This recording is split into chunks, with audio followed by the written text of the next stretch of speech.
So we are going to look at the new agency model, AI, automation, and strategic partnerships for 2025 and beyond. And we're going to learn about that from Tim Kilroy. Tim is an agency growth architect who helps agency founders transform their toughest challenges into scalable growth. So, Tim, welcome.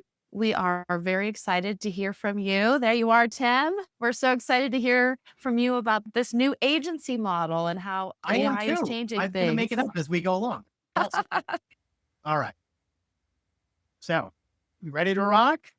Let's do it. Okay. Okay, here we go. Y'all see that? That's exciting. There we go. All right. So we're talking about a brand new agency model. This is like the world is weird. So what are we going to cover today? We're going to cover who the hell am I?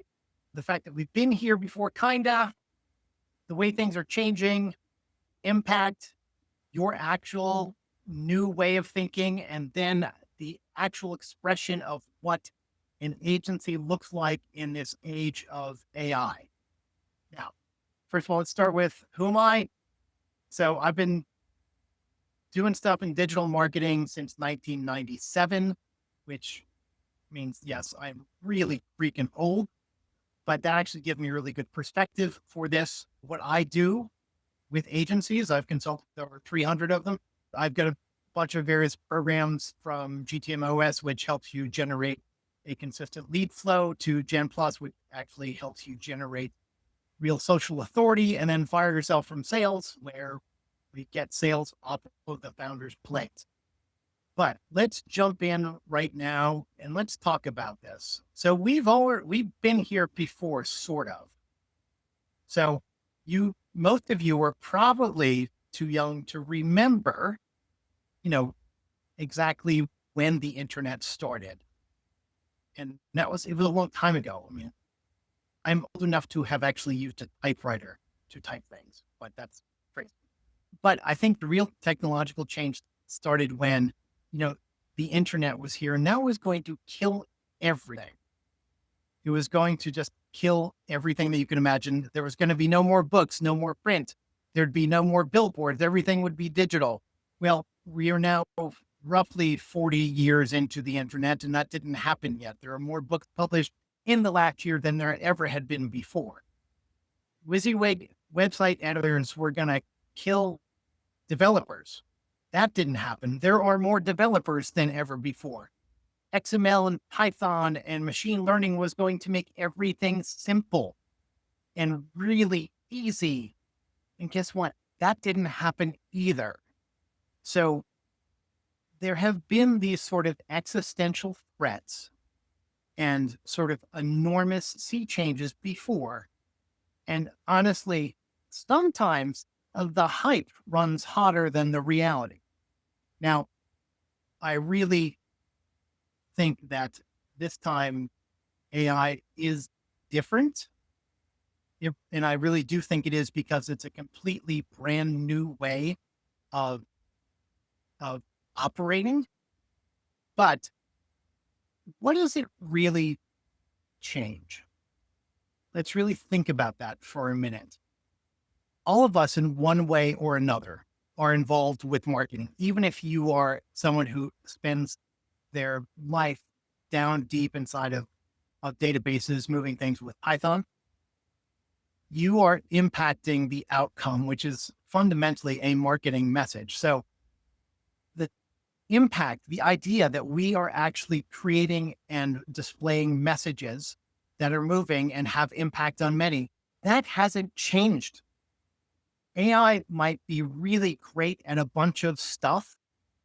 It's really good at analyzing data. It's really good at brainstorming. It's really good at coming up with a bunch of ideas that are, at this point, kind of average. But it doesn't replace the fundamental thing that all agencies, regardless of what channel you manage or regardless of where you sit in an agency, our entire idea, our entire reason for being is to create a message that has a meaning, to create symbols that have meanings, to create images, movies, pages, all of those things. We are imbuing them with meaning so that they will be moving for somebody, that they will convince somebody to do something that we need them to do.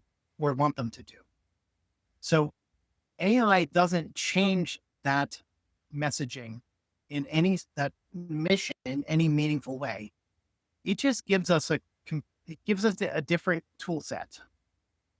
And with that tool set change, with that sort of media change, this becomes much more of a management issue for your agency than it does a technology issue for your agency. And I know that's weird because it's so easy now. Anybody can build an agent. Like I built an agent and I have negative tech skills. I built an agent that sort of takes a conversation and turns it into a blog post, to a LinkedIn post, and to a video script. Cool, nifty.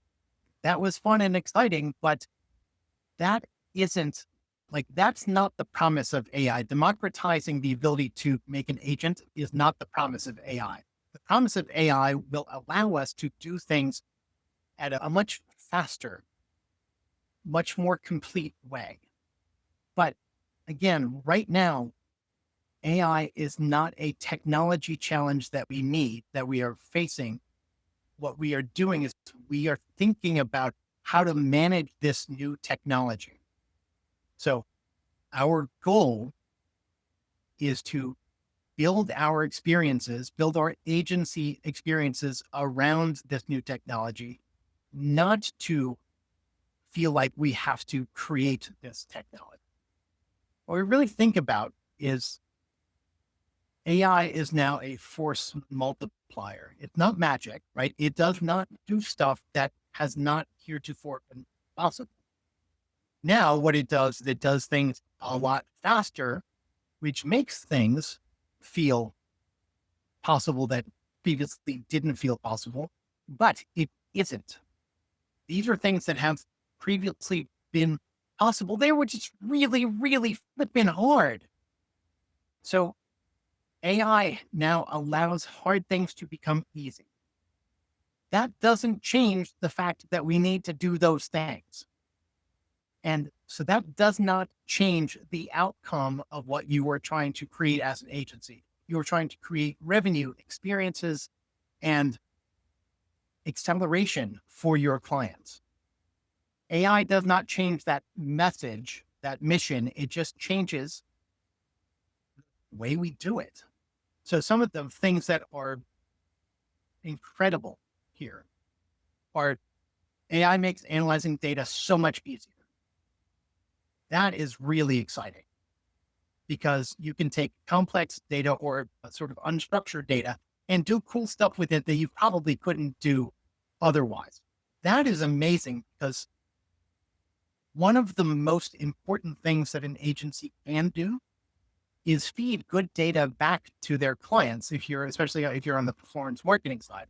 And if you can leverage AI to actually get a more complete picture of performance or traffic or customer databases, whatever, all of those things are so helpful because they allow you, their predictive capabilities allow you to actually create more strategy.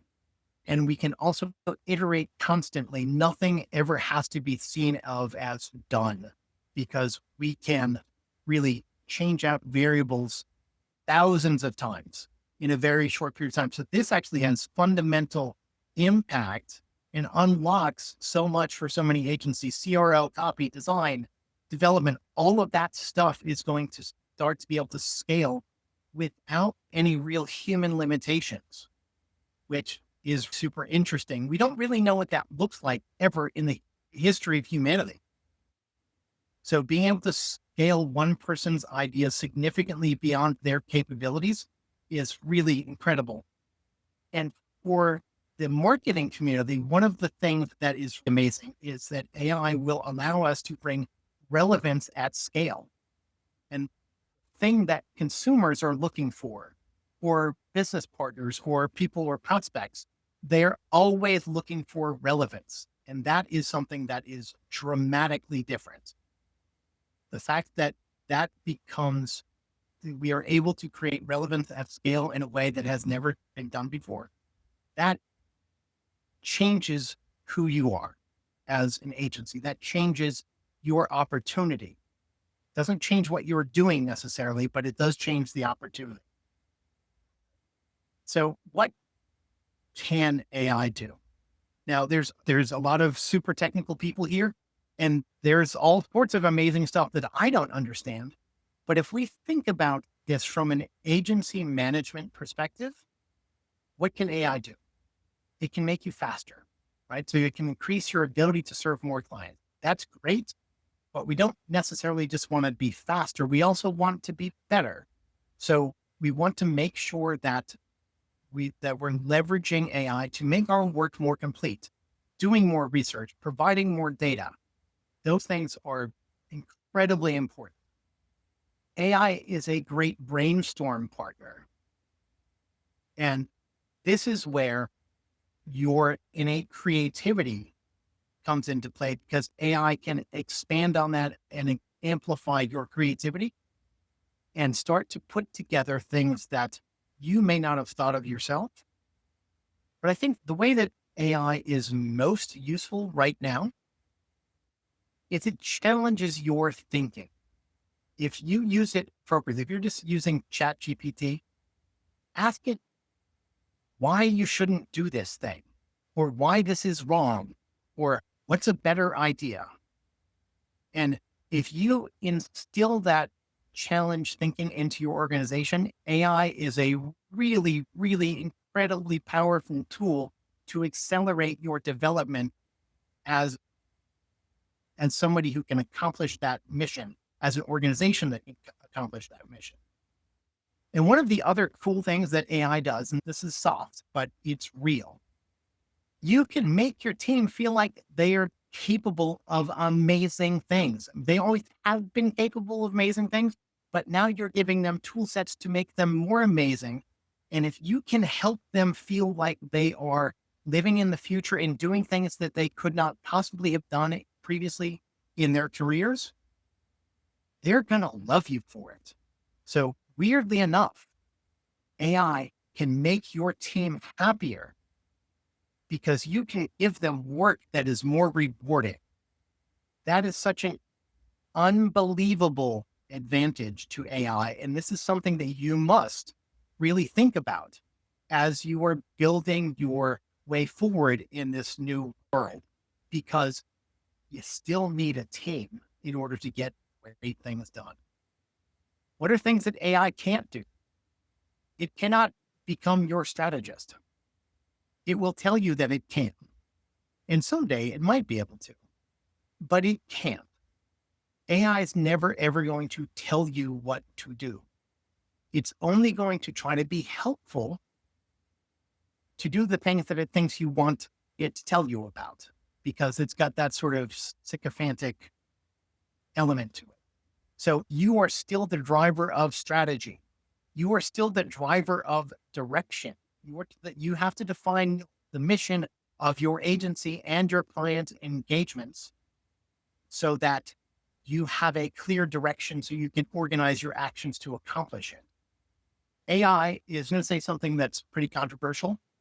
AI, from a management perspective, from a leadership, from a I run the organization, or I run a team, or I run my client engagements, AI is never going to be able to think more completely about the human experience than you can. It might be able to crunch more data and come up with more options, but AI cannot think better than you. It can just provide you with an infinite number of options for you to choose from. And so we are still in charge of how we are acting. AI will never make your clients happy. It might drive better results. It might give them more information. It might make reporting really easy, but it will never make them trust you more. It will never make them more loyal to you. It will never make them value your services more. That's entirely on you and your team. And finally, and arguably the most important thing from an agency perspective, AI cannot give your team a direction. And AI cannot give your team authority to make choices on their own.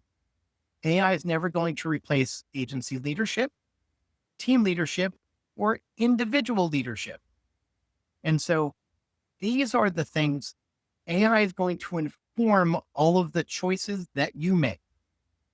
It will not replace, guide you to a choice. That's still on you. And so as we move forward with AI being able to do more things more easily and more quickly, you have to sharpen your skills as a leader, and you have to sharpen your skills as a client partner. Those are the things that you need to work on as an agency, because the ability to create great work, that is actually the value of that over time will diminish, because the floor, the version of work that is good enough sort of rises for everybody will be able to meet that at some point in the future. But being able to lead your team and clients, that is what your agency really, that's what you do as an agency leader, and leading your clients to the results they want and need through the application of great strategy and great execution. Those are the things that AI cannot replace. All right. So agencies are being disrupted. I mean, they aren't really being disrupted. Sorry. Now, I don't know that Mark Zuckerberg recently in strategy that honestly that he sees Meta as just plugging into your client backend and doing all their advertising for them, and they just connect and pull money out, and it all works magically.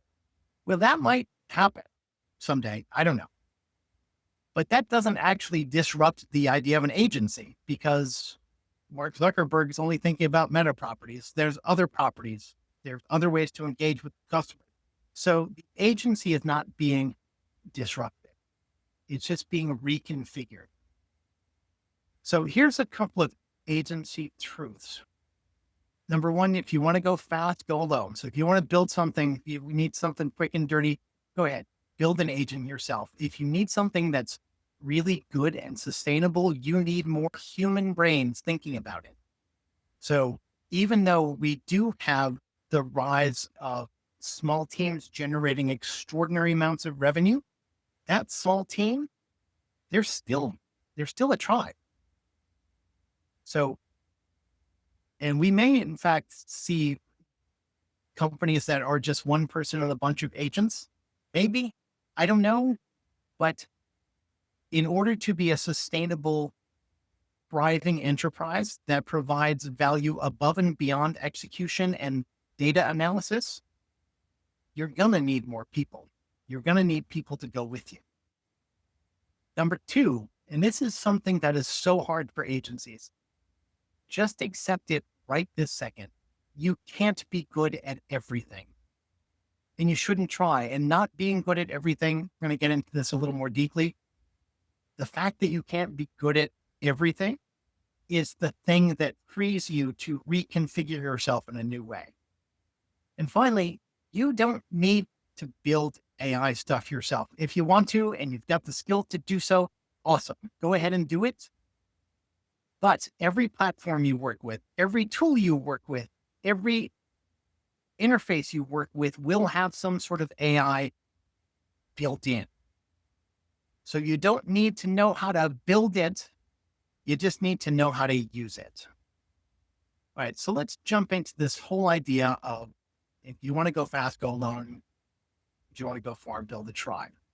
Now, this is sort of age-old wisdom. Apparently it came from an African proverb. I'm not sure, but let's be real. The agency of record model, and you guys, like, that died years ago. There are still some large, actually, I don't know if only a handful of brands that I can think of actually have an agency of record, which means that they basically run everything through one agency. That just isn't the case today. Brands have a portfolio of agencies and data providers and in-house providers, both small and large brands, by the way. So your goal, and it doesn't matter what service you are providing, if you are in fact building sites and building digital experiences, you still need to connect to different data sets, different marketing teams, and different perspectives. And so every single aspect of what we do as agencies is connected to somebody else. It may just be a client. It may be a client and a contractor. It may be a client, a contractor, and an agent, but we are all connected to something else. And why that is beautiful is that you are now supported by these connections. You're not tethered to them, you are supported. And just like in this bicycle peloton, having a bunch of people working with you means that you don't have to face the headwinds all yourself. At some point, if you are this guy in the black shirt who's in the head and you are building the website, as soon as we need to connect a data set to it and we are working with somebody who owns that data set, they suddenly jump into the lead and we get to slipstream for a while. So you don't have to do everything yourself. And that's a beautiful thing because the world is just super complex. There's just too much for any one brain or one account team or one agency to manage. And you might be so great at one thing, but then you kind of slow down on something else. For instance, my last agency, we were so freaking good at paid search. We were outrageously good at it. And we were really good at creating collection-based landing pages for marketers with big catalogs. We were fantastic at both those things. And then we started doing meta ads. They were Facebook ads back then. And we were okay at them, but we weren't as good at them as we were at paid search. We just weren't. I didn't get it. Our team didn't get it. We didn't have a creative team. We were not as good at it. And I learned after cross-selling paid social services into multiple clients that it doesn't matter how good your original service is. If your secondary service is a noticeable step down, you start to lose, your client starts to lose trust in you. And the agency client relationship is only based on trust. It's not based on result sets, by the way, because result sets are kind of fungible. You can get great result sets from a bunch of people. You really get that long-lasting, successful partnership with the client because of trust.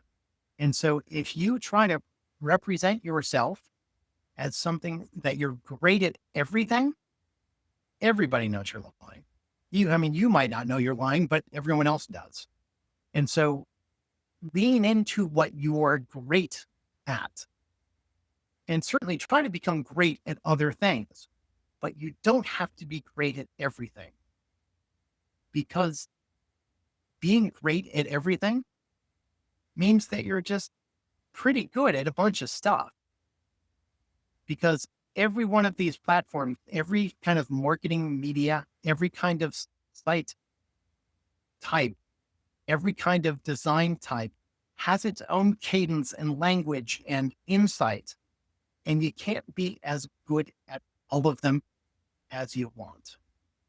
So don't try. Lean into what you are great at.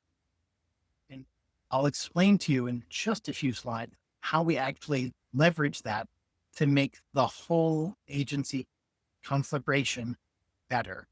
And yes, conflagration means catch on fire. But we're going to make that better. So finally, you don't need to build AI. You're not Sam Altman. You're not Elon Musk. You don't need to build this stuff. What you need to do is be aware of it and really start to think about AI like electricity. Like, you don't have to know how the difference between alternating current and direct current and 240 volts versus 120 volts or whatever, or impedance or ohms or resistance or capacitance. You don't need to know any of that stuff. You just need to know, this is a tool. What can I do with it? Where do I plug AI into what I know how to do so that it makes better or different or more efficient? And there's such a real try, the real emphasis right now on trying to build something yourself via extraordinary agents and make.com workflows and Zapier, MCP, and all that sort of stuff. And it's so exciting because you can do stuff that you couldn't do before. I want you to approach that carefully because it is a distraction. I know of agencies that have built their own email sending platforms. They're not as good as Klaviyo. I have worked with agencies who have built their own, their own analytics dashboards, analytics collection devices. They're not as good as things that are commercially available. And so be careful of bespoke because it's possible. Only make something bespoke if you cannot find it anywhere else. Otherwise, just figure out where you need to plug in. All right. Now that we've talked about this, the fact that, you need a tribe, you need partners, and you also need to understand where your advantage is, what you're great at. And you know that it's probably only under extraordinary circumstances that you should create something new, something that's never been developed. And this is the old model of the agency world. We would try to envelop our clients' needs inside of an agency. Every single thing that they would need for development or for marketing or for retention, we try to circle it inside of a single offering. And, that has worked pretty well. Most dev agencies, when they're building websites, just they work with WordPress or whatever, and they build something for that client, and that's okay. But the issue comes up when we end up with this idea that there are more integrations, more data fluidity, and more emergent opportunities than ever before.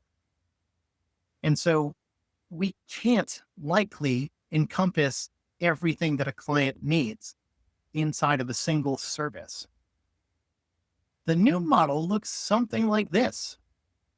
There's client needs, and it gets assisted by 2, 3, 4, maybe 5 agency services, different agencies. You might have a design agency who's coming up with branding and concept. You might have a dev agency who's actually creating sites. You might have a UI UX agency who comes in and goes through the user journey. You might have a marketing agency that wants to customize pages. You might have a retention agency that wants to bring all loyalty data into every experience that the client has. And these are things that need collaboration, cooperation, and you also need to work with the client team because so many clients today are keeping some portion of marketing in-house, some portion of development, some portion of content. And so we can no longer wrap the client in a circle. We have to realize that we are connected to the clients, and we need to engage with other folks. And what really makes this different, and this is really challenging because most agencies just want to do stuff. They want to execute their process to create the results that they know that they can create. And there really has been the idea that you should be good at a single thing, right? You should be good at social advertising, or you should be good at paid search, or you should be good at development, or you should be good at copy. And those things are still true. As we talked about, you need to know what you are great at. But so many agencies today only look at what what their platform, the relationship between maybe a client and a platform, they're optimizing that relationship.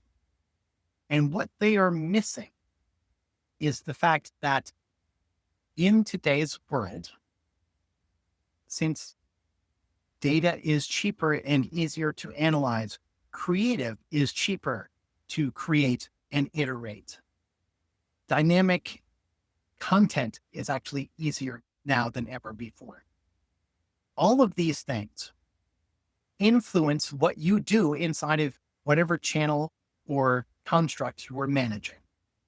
And so your goal as an agency no longer is to come up with the most effective Facebook marketing or Facebook ads marketing campaign. Your job is to understand how that a really well executed meta ads campaign impacts the entire business of your clients. And so your idea, even if you are just building the most simple Shopify site, your quite honestly, your entire focus isn't just on making the site good. It needs to be on making your client great. And so you will have to extend and expand your thinking to accommodate the needs and inputs of other folks. And this is an enormous management problem because suddenly you need to add other inputs into your way of thinking because your agency is going to be expected to generate other outputs. It might be a data stream that informs a customer data platform. It might be a user experience that informs retention activity. All of these things are interconnected, so we can no longer think about ourselves as a single pointed entity. We are, in fact, this brand new thing as we create, as we create the architecture to drive our clients' success. We're actually the head of a staff of all of these people, of all of these entities. And it could be 2 partners or it could be 100, who knows? But the way that you leverage this as an agency owner or as an agency leader is that in order to generate this,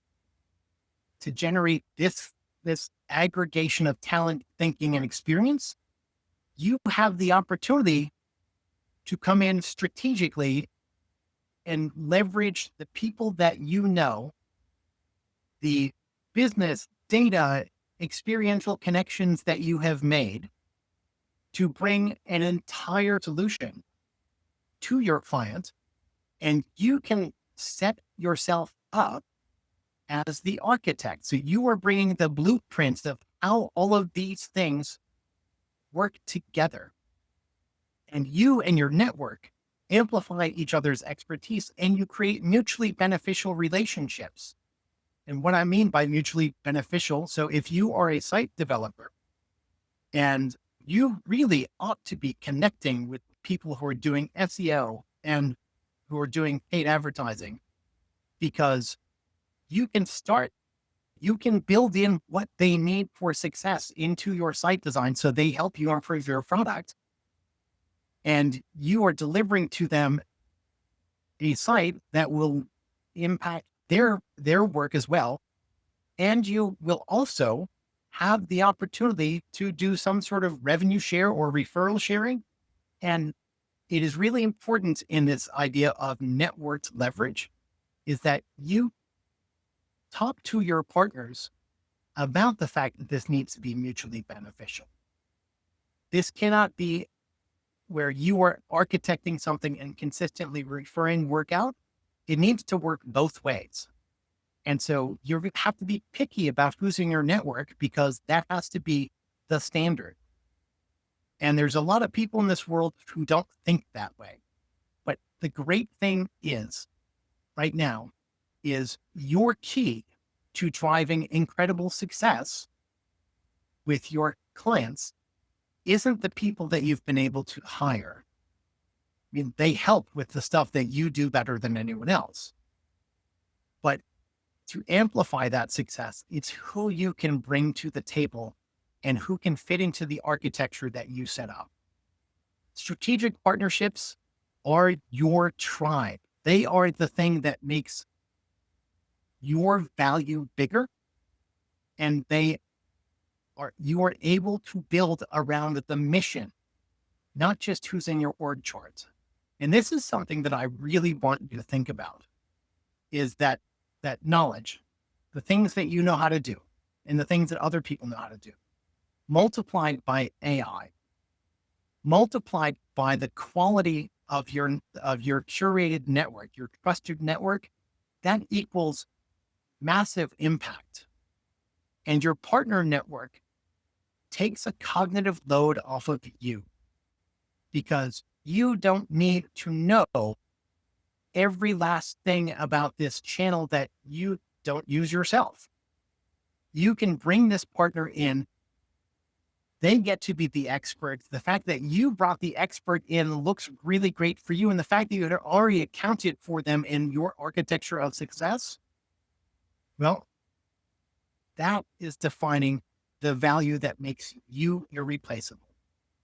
And we've really changed from this idea of a hierarchical org charts where we've got these departments and all that sort of stuff, to this idea that we are a network that communicates and grow, and it's amplified by using AI to recognize patterns, to aggregate data, to iterate creative, to create new experiences that can be shared amongst the network.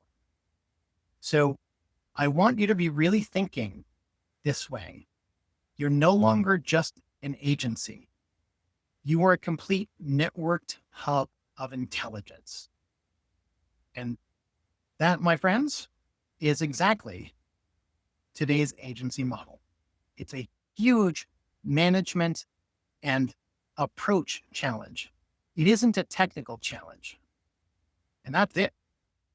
Tim, thank you. That was wonderful. I got a ton of nuggets and also this really good vision. This actually puts a name to some changes that I've been seeing happen in my agency.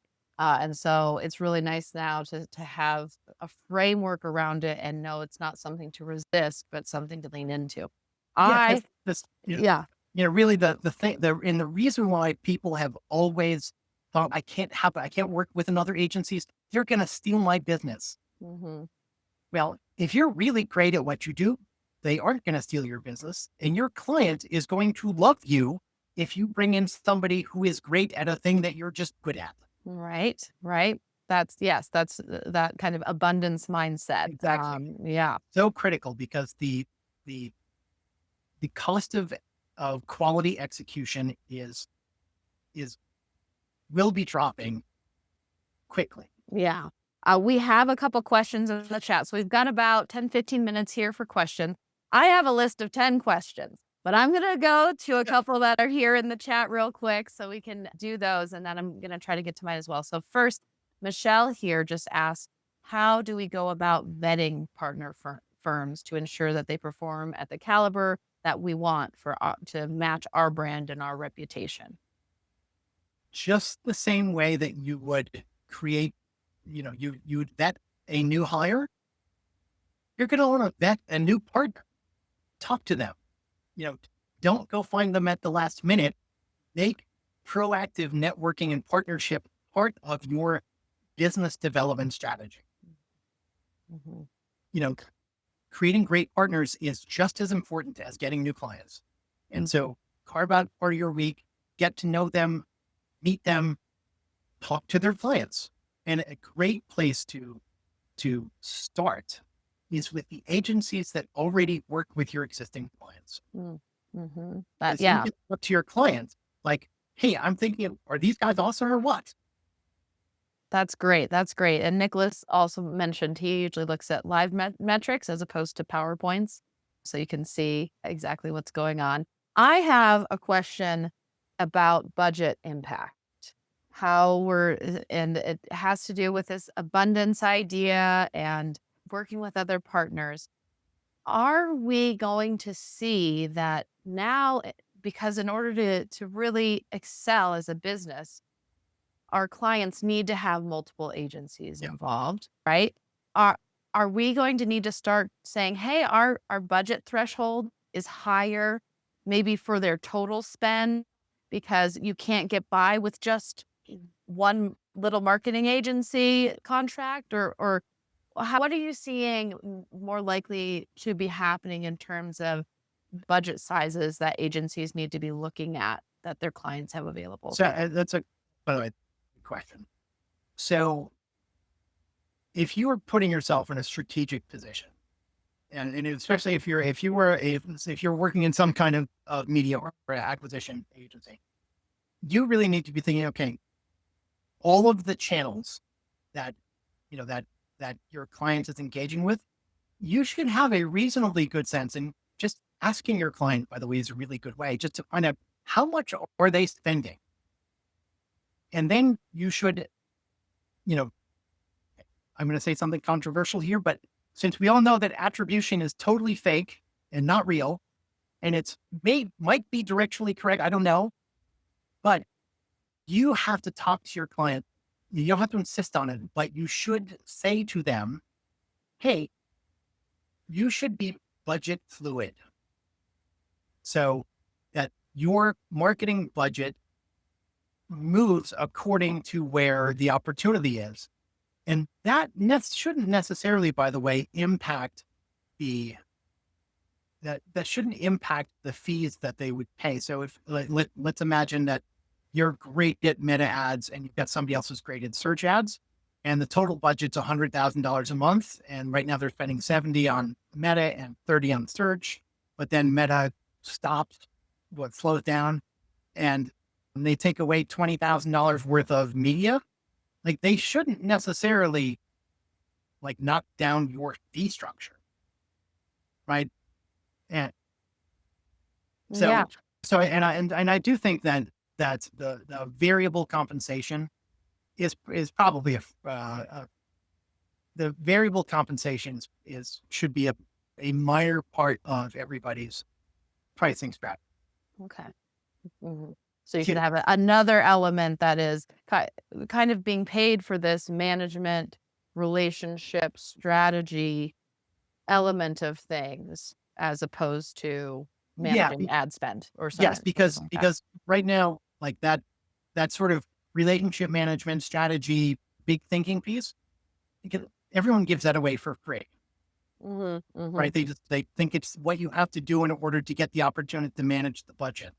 mhm, mhm. And that's Yeah, less true now because frankly, campaign management is is complex still, yeah. but it's a whole lot easier than it used to be.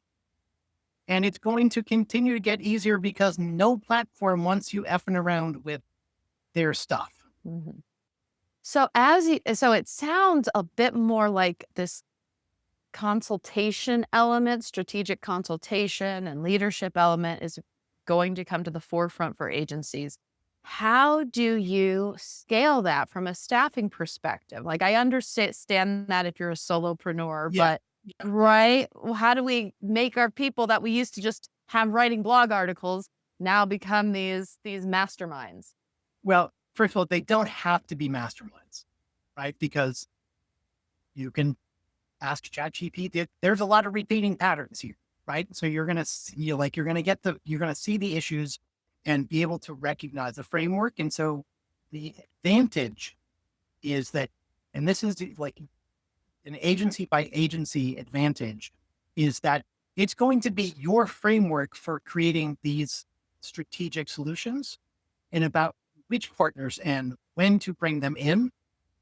And so the person who used to write blogs, well, they may not be able to do that, but also ChatGPT already took their job. So, they're plumbers now and making a lot more money. But I think that, but it really is this idea that the execution pieces are still super important, but they aren't, in fact, the most important thing because the cost of execution is declining. And how do we navigate that with our clients in terms of how much transparency is there about what AI is doing, what I'm doing? How do Well, we talk about our value differently? You know? yeah. So you should be fully transparent what you are doing. You don't have to be terribly transparent about how you are doing it. But so as a, for instance, like, we should be spending more on Meta. Some of your clients going to say, okay, why? Like, do you have to tell them that you put in 2 years worth of performance data into ChatGPT to get this thing out? No. But you can say, hey, listen, we've been tracking this and here's the results set. So they don't need to know how you're making the sausage. They just care that it tastes good. Mm. And Okay. by the way, using AI is like, it is no less valid than using formulas in Google Sheets, right? It's the same thing. It's using a tool to accomplish a goal. Mhm. And so AI does not cheapen your work. It actually allows you to think about the work that you ought to do rather than the work that needs to get done. Mhm. Mhm. So, as we're it's becoming more and more important, like the trust that you talked about, right? And the leadership skills and not just the doing, right? But the Right. overseeing and the strategy. To an agency owner who's like, geez, I just was really good at getting people the best cost per click. And that was kind of it. And I don't know how, like, I don't feel like I'm a leader. I don't feel like I'm a strategist. What should they be doing to kind of make that transition into the strategic mindset, the leadership mindset? Read Extreme Ownership by Jocko Willink. That's really good. That sort of helps you think about it. Talk to other agency owners who might be a little bit further along, especially those who are no longer involved in delivery. Because what's really cuckoo is, as an agency owner, your job is not to do the stuff. Your job is to create teams and processes that does the stuff. And so, your job as CEO is to run the organization, not do the stuff. And also, you can hire people like me. And as a coach, is that what you're saying? Yeah, Like exactly. finding Yep, coaches and exactly. mentors, right? And also, there's Mhm. there's there's a bunch of great newsletters of my newsletter and community agency inner Mhm. circle. That's really good. I write it, so I think it's good. But Mhm. there's also like a bunch of great newsletters. Peter Kang from Barrel Holdings, he writes a great newsletter every week called Consume Consumed. So there's a lot of people putting out incredible thought leadership that isn't going to tell you exactly how to execute, but it is going to show you what you need to learn. Great. Well, Tim, this has been really incredibly helpful to me, and I'm sure to all of the agencies that are here in the chat and in the session. Are there any things that I didn't ask you that you feel like you want to be sure that you kind of pull out a little bit more for people that you think I is think the like Mhm. the big thing is just remember that your job as an agency leader. Oh, the name of the book, it's called Extreme Ownership by Jocko Willink. And by the way, I would suggest Jocko Willink is a former Navy SEAL who now runs a leadership company. And I would suggest getting the audiobook because his voice is so, like, they talk about fighting in Fallujah and they talk like this and it feels like you're right there. It's amazing. But that I think is a really good book. Another book that I would really recommend is Dare to Lead by Brene Brown. Mhm. Mhm. She is just about the most emotionally smart leader that I have ever encountered. But those two books will help you understand how to find leadership in yourself and what other people need in order to be led. And I'll put those right here. That's great. And the amazing that you think you're coming into an AI conference and you're like, we're going to learn all about the tech. And what we're learning about is the human skills, right? These soft Yeah. skills are becoming more and more important as the tech becomes more and more capable. That's a really helpful takeaway for me. Yeah. And I know that's completely different. I was asked to come here, I did not think that I was going to be speaking about this. Well, I thought it was really helpful and it was so clear. So Tim, again, thank you. Thank you a million times for all your insight today. Next, we have just a minute or two. So if anyone needs to go grab a water, take a quick break, you've just got 1 or 2 minutes to go do that. And then when we come back, Brent is going to host us again. And I believe that our topic is from spray and pray to strategic growth, how AI agents are powering account-based marketing for agencies. And that's with our guest, Christian Banash. So again, thank you, Tim. All right. This Thanks, was guys. really You can find incredible. me at timkilroy.com, where I'm all over LinkedIn. Feel free to connect. Love to talk to you. And also, if you want to check out the Agency Inner Circle, there'll be an episode out. There will be an edition out this afternoon. As a All matter of right. fact, I haven't written it yet, so I might even write it about this. Who knows? We might be in it.